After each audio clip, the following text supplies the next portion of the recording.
kita akan banyak ngobrol dulu terkait yang udah didapat tuh apa aja nih. Kalian masih ingat apa enggak nih tentang mata kuliah di audit 2?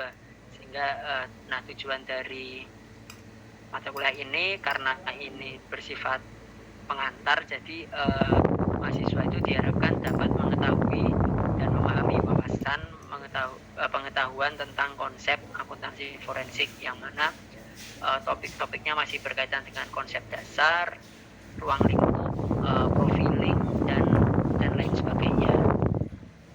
Jadi buku utamanya kalau misal rekan-rekan pengen punya itu buku yang ini, pustaka yang pertama, Tuana Kota, punyanya Tuana Kota Akuntansi Forensik dan Audit Investigatif, itu cukup banyak di mana-mana. Jadi bukan buku yang langka, ini Tuana Kota itu udah apa ya, dedengkotnya audit lah. Jadi buku-buku ataupun literatur mengenai audit, pelajaran mengenai audit biasanya bersumbernya salah satunya melalui dari Tuana Kota.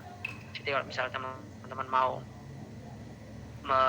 mencari materi nanti bisa juga dari buku ini.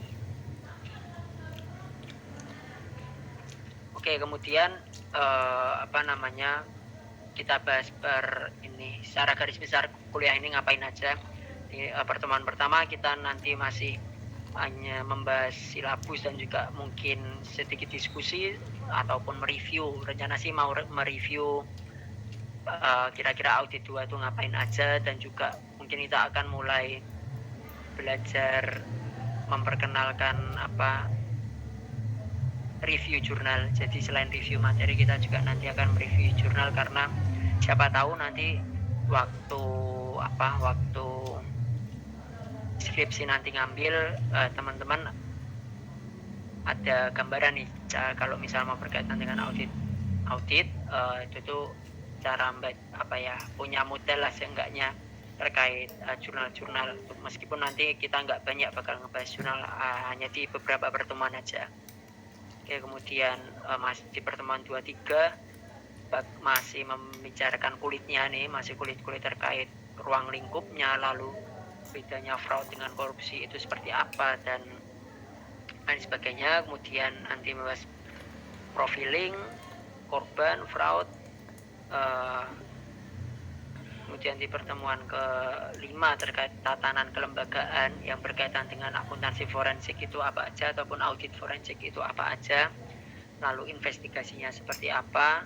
Nah, nanti kemudian UTS. Nah, setelah UTS rencananya pengen ini ada pembagian kelompok gitu. Jadi setelah UTS itu akan lebih banyak membahas studi kasus seperti yang tadi saya sampaikan, kan lebih asik jika kita berdiskusi gitu. Jadi setelah UTS akan kita maksimalkan diskusinya, jadi membagi ke beberapa kelompok.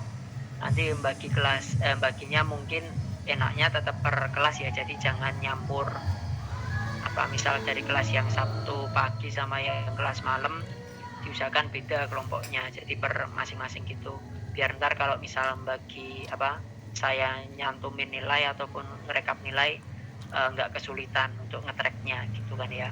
Oke, nanti studi kasus kita banyak belajar ataupun banyak diskusi kasus akuntansi forensik di berbagai macam lembaga. Kan kalau kasus khususnya di Indonesia dulu aja mungkin, ataupun nanti kita bisa berbicara di skala global itu seperti apa, karena kan kasus di Indonesia juga tidak sedikit ya, jadi bisa kita jadikan contoh. Kita bahasnya apa saja, nah itu ada di silabusnya, dari lembaga pendidikan, industri perbankan, dan lain sebagainya,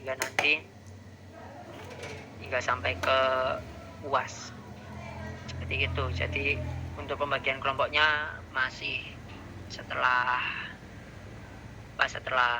UTS, dan diharapkan ini ya, jadi ntar masing-masing seperti FGD lah, forum group discussion kayak gitu. Jadi diharapkan kelasnya ini bisa hidup lah